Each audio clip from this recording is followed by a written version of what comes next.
The footage you're about to hear described was recorded in 2050, at a time when police body cams had become far more advanced than the public realized, but not yet understood.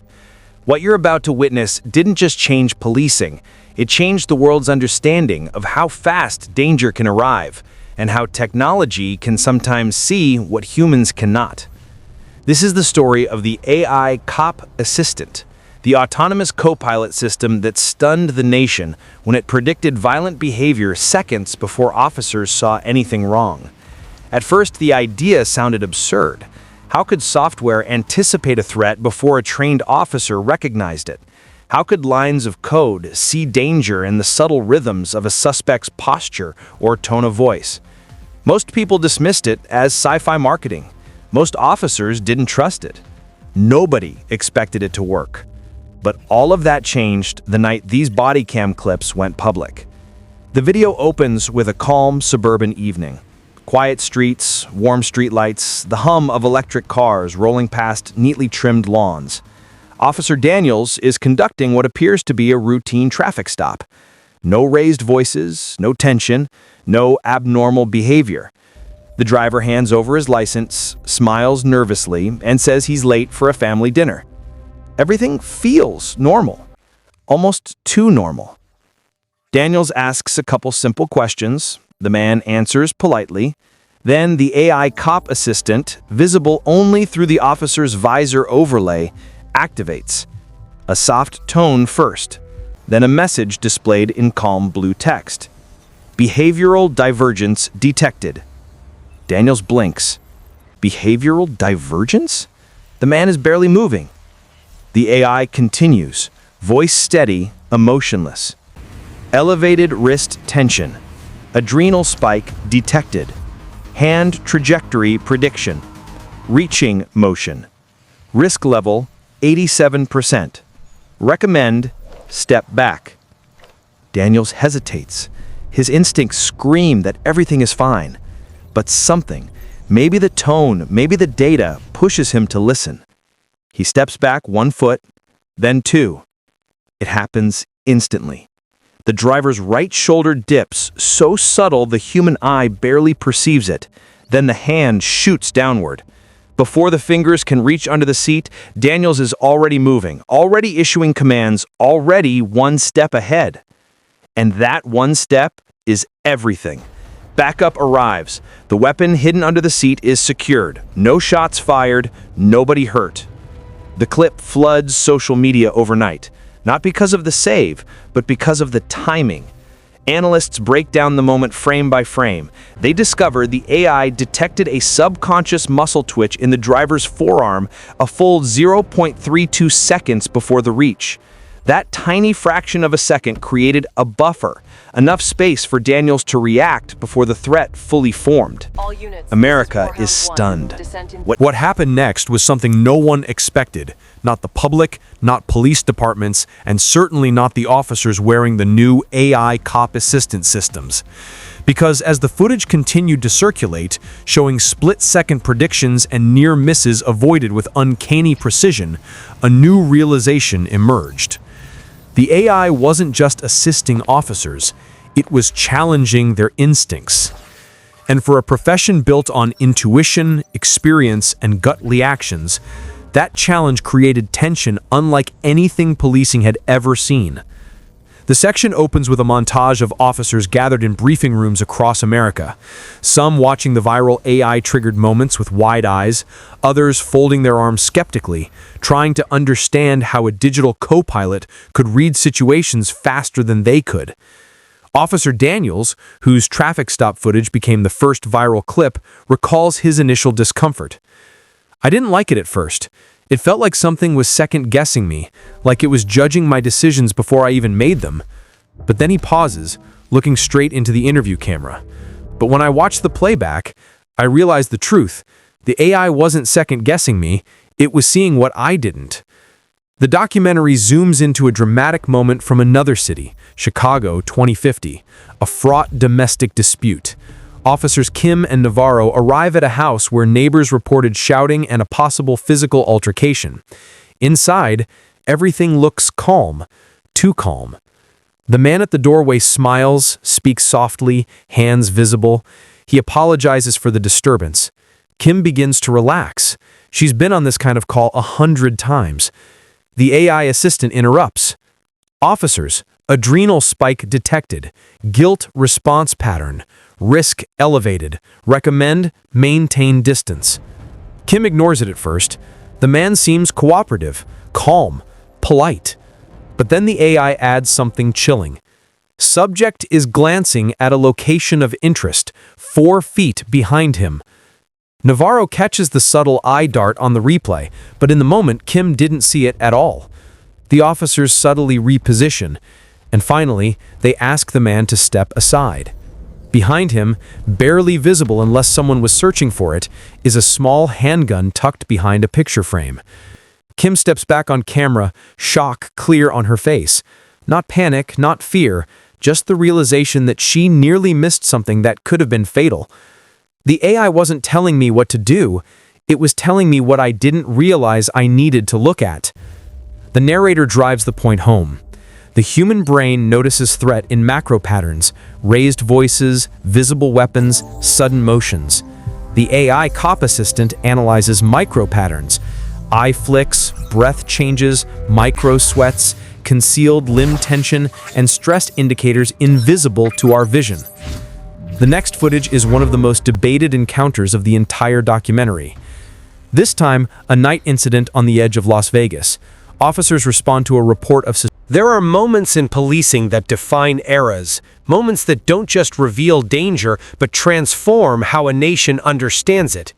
This section of the documentary focuses on the single encounter that did exactly that. An incident so shocking, so unexplainable without the AI cop assistant, that it became the footage lawmakers replayed during congressional hearings, the clip shared in schools, academies, and safety briefings, and the moment even skeptics admitted, human instinct could never have seen this coming.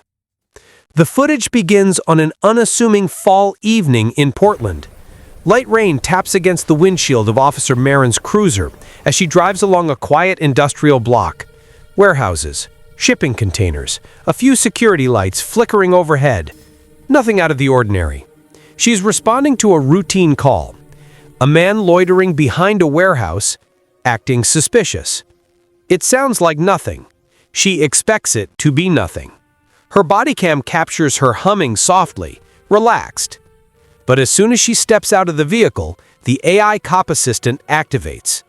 Not with the usual soft chime. This time, it blares. Officer, critical alert. Imminent threat level extreme. Marin stops mid-step. What? It's just a suspicious person, she says, confused. On the screen, visible only through her smart visor, a rapid cascade of data appears. Micro-movements, heat signatures, unusual limb positioning, environmental anomalies. The AI continues, this time with urgent clarity. Recommend pull back 15 feet. Danger profile does not match human behavior. Marin freezes. Her training tells her to assess visually. Her instincts tell her the scene is calm. Her eyes confirm nothing unusual. But the AI has never used the phrase, does not match human behavior, before. She steps back, and that single step saves her life. Because a second later, the man behind the warehouse turns around. At first glance, he looks normal, a hooded figure, hands at his sides. But the AI's thermal overlay on the playback reveals the truth. His left arm was already cocked back, his right hand was clenched, and hidden beneath his jacket was a compact, experimental, handheld rail emitter, an illegal prototype capable of firing hypercharged metal shards at fatal velocities. A weapon so new, almost no officers had been trained on it. A weapon with no visible trigger mechanisms, a weapon designed to appear harmless until the moment it fired. Had Marin walked those extra steps forward, she would have been in the emitter's kill zone. The suspect begins to lift the device. Before Marin sees it, before he moves an inch, the AI fires a second alert. Danger! Rail emitter activating. Recommend take cover now. What came next is the moment analysts still call the most unsettling police encounter of 2050. The moment even veteran officers, tech engineers, and federal advisors admitted they weren't ready for. Because this wasn't just a threat the AI identified. This was a threat the AI anticipated long before the human mind could comprehend it. This is the moment the AI cop assistant predicted violence before the suspect even realized their own intent. The footage begins on a humid summer night in Houston. Streetlights flicker across a partially closed shopping district. Half the stores converted to automated kiosks, others boarded up for the night. Officers Reyes and Lockett are responding to what dispatch labels a low-risk welfare check, a report of a man pacing outside a convenience hub, talking to himself, possibly intoxicated, possibly just distressed. Nothing about it suggests danger. The officers' body cams show both walking calmly, their posture relaxed. Reyes speaks in a reassuring tone as they approach. "Evening, sir. You okay out here?" The man turns toward them slowly, eyes unfocused, hands hanging loosely at his sides. He looks exhausted, not threatening. Lockett mutters softly, "Probably just needs transport to detox." But then the AI activates with the tone neither of them have heard before. Not urgent, not alarming, something else. Unpredicted pattern detected. Reyes frowns. What pattern? The AI begins overlaying data across their visors, dense, rapid, spiraling biometric clusters. Neuromotor instability, unidentified trigger response, predictive model, subject may initiate extreme action in 3, 2. Reyes barely has time to react. What action? The AI interrupts with chilling clarity. Subject does not yet know intent. Recommend create distance immediately. Then it happens. The man flinches, not toward the officers, but toward himself. His hand grips his own throat, pulling at his skin violently, his breathing escalating into gasping sobs. Lockett steps forward instinctively, thinking the man is having a panic attack. But the AI yells, yes, yells over the comms. "Officer, do not approach. Critical self-harm risk. Interact verbally only." Reyes freezes Lockett with a hand on his shoulder.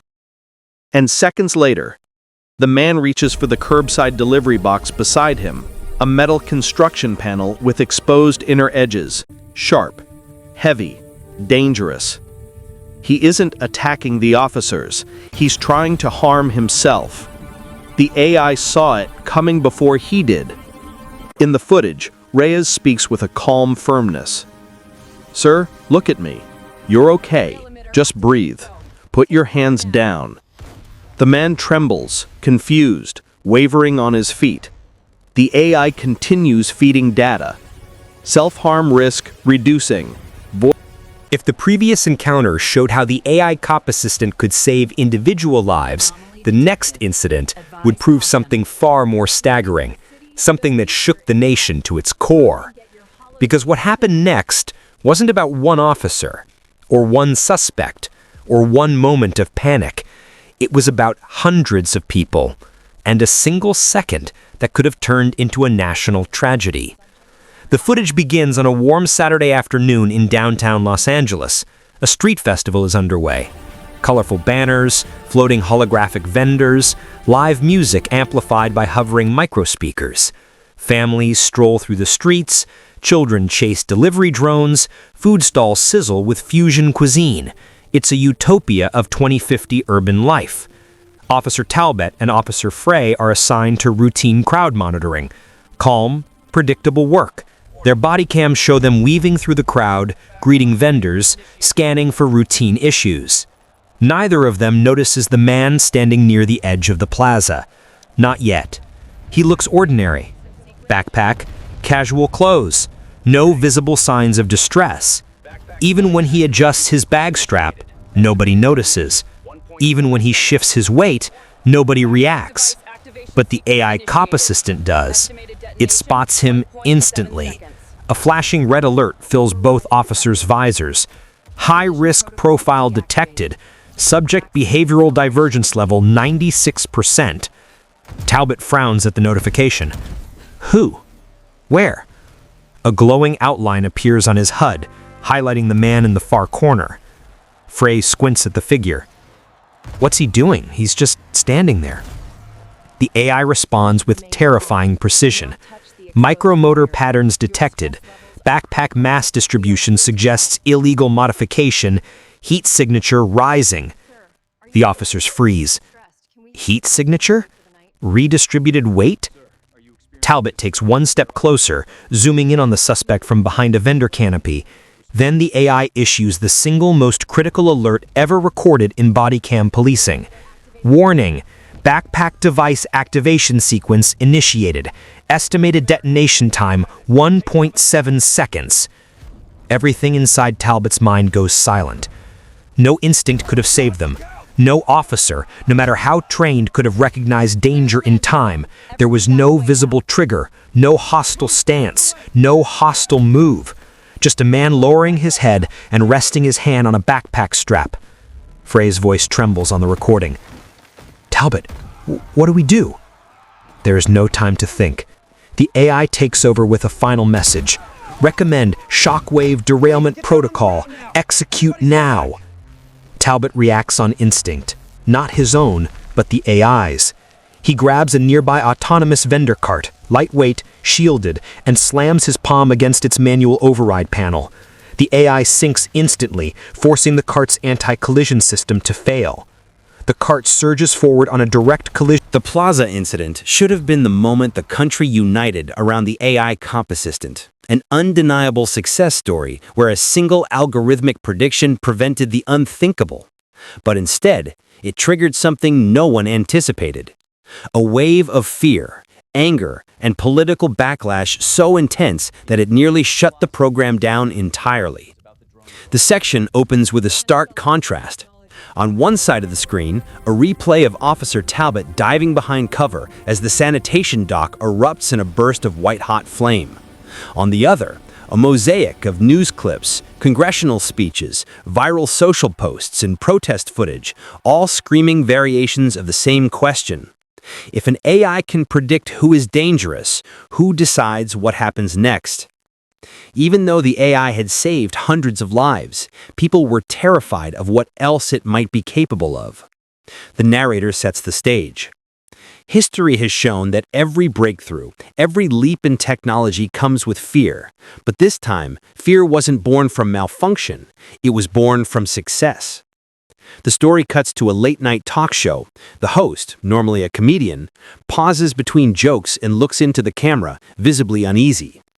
If the AI knew that guy was dangerous before he even did, what's stopping it from deciding we're dangerous before we act too?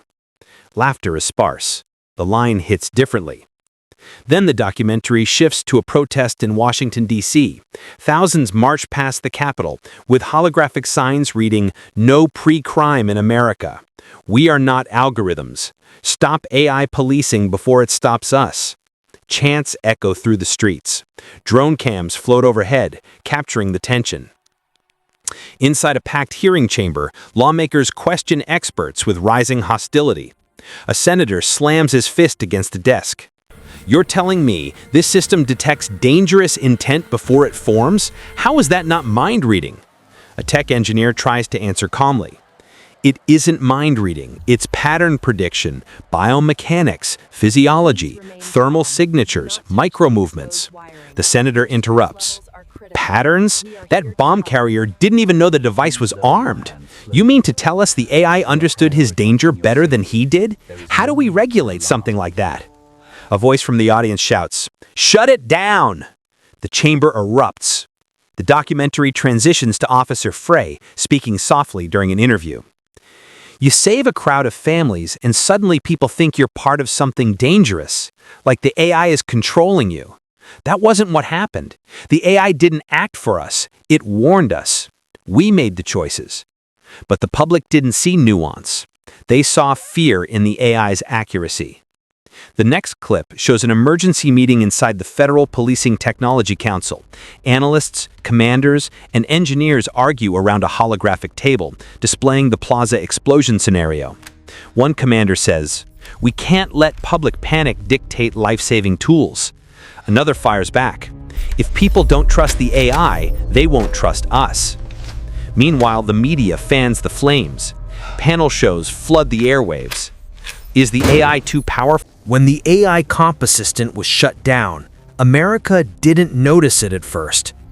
There were no headlines about rising danger, no major news alerts, no loud warnings. There was silence, a silence that officers across the country felt in their bones.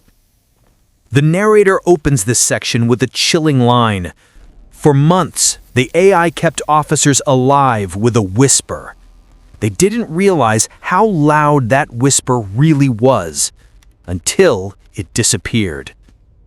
The streets without the AI. Bodycam footage shows Officer Frey walking through a narrow urban corridor late at night. The street is quiet, too quiet.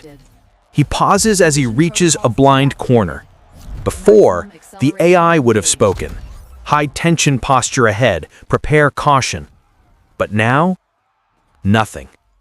You can hear Frey mutter under his breath. Feels like I left my seatbelt off. Officers across the nation report the same sensation. Patrols feel heavier. Uncertainty stretches longer. Situations that once felt manageable now feel unpredictable. In one dashcam clip, a veteran officer speaks into her recorder. "I didn't realize how much I depended on it until it was gone." The call that changed everything. It's 11:42 p.m. in a dense, mixed industrial neighborhood outside Phoenix. A 911 call comes in. A disturbance at a refitting yard. Unknown number of suspects, possible weapons, workers hiding inside an equipment shed. The dispatcher gives the final detail. AI assistance unavailable. Proceed with standard caution. Officers exchange glances. They're not used to hearing that line anymore. Responding to the call are Officers Patel, Frey, Lockett, and a newer recruit, Officer Haven, only 6 months out of the academy. We see them in the cruiser. Naven taps the spot where the AI module used to sit. It's weird, like driving without headlights. Patel replies, "You get used to darkness. You don't get used to mistakes." Arrival at the yard. The officers push through the rusted gate into a dimly lit industrial zone. Fog from the cooling vents drifts across the asphalt. Shadows distort between the machinery. Before, the AI would scan thermal signatures, map movement patterns, and flag potential threats. Now, it's just human instinct. Patel gestures towards a stack of fabrication crates. "Someone's watching us. I can feel it." But they can't see them, can't confirm anything. No overlay, no predictive alert, just the unknown. The moment that should have triggered the AI. Bodycam footage shows Officer Haven approaching a corner between 2 large storage tanks. He keeps his flashlight low like he was trained. He checks behind the first tank, clear. But as he moves toward the second tank, the camera captures something. A subtle shift, a faint shadow, a slight repositioning of a figure in the dark. Anyone watching can see it. Officers reviewing the footage later see it. The precinct is quiet that night. Quiet in a way that feels unnatural. The officers from the refitting yard sit in a dim conference room, illuminated only by the glow of paused body cam footage on the wall screen. The timestamp shows the exact second the ambush nearly cost Haven his life. No one speaks at first. The silence is heavy, thick, filled with the weight of everything they now understand. The narrator cuts in. It took one night without the AI for the entire country to realize how much it had protected them. the meeting that would define 2050 policing. Later that week, a national emergency summit is convened. A live broadcast shows the Capitol dome under a sunrise haze, autonomous media drones humming overhead. Inside, representatives from police unions, civil rights organizations, AI ethics boards, and Congress gather in one chamber. This isn't a debate anymore. It isn't about politics or optics. It's about survival. A senator opens the session with footage from the refitting yard. The ambush plays in slow motion, the shadows shifting, the movement the officers missed, the shots fired, the scramble for cover. Then he plays it again, but overlays where the AI would have alerted the officers.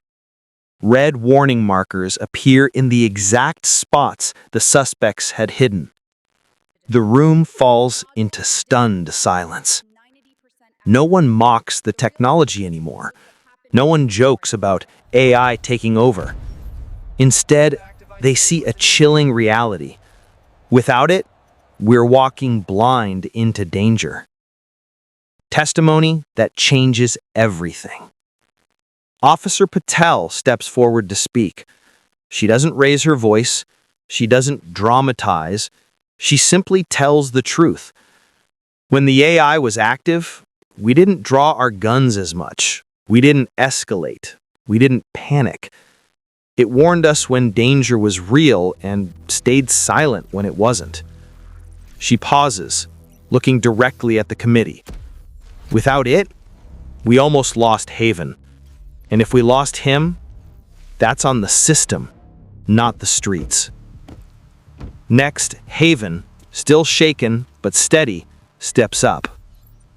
I'm alive because of training, but the AI, it would have kept me out of the line of fire entirely. It would have told me to step back. It would have predicted the ambush seconds before it happened. Seconds matter. He holds up the disabled AI co-pilot module. This isn't replacing us. It's protecting us. And it's protecting the people we meet on the street. The room erupts in quiet conversation. This time, not in doubt, but in realization.